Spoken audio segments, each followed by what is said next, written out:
മഹാക്ഷേത്രത്തിൽ തിരുവുത്സവത്തിന് കൊടിയേറി. സമാപനം October 21-ന്.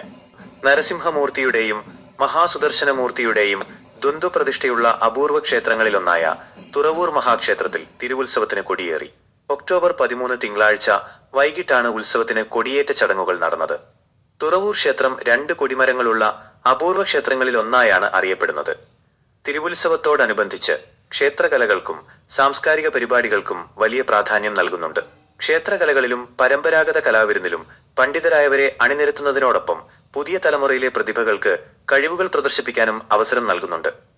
October 20 തിങ്കളാഴ്ച ദീപാവലി വലിയ വിളക്കും അതിനുശേഷം 2025 ഒക്ടോബർ 21 ചൊവ്വാഴ്ച തിരുവാറാട്ടും നടത്തി ഉത്സവം പര്യവസാനിക്കും. വരും ദിവസങ്ങളിൽ ആയിരക്കണക്കിന് ഭക്തർ ക്ഷേത്രത്തിൽ എത്തുമെന്നാണ് പ്രതീക്ഷിക്കുന്നത്.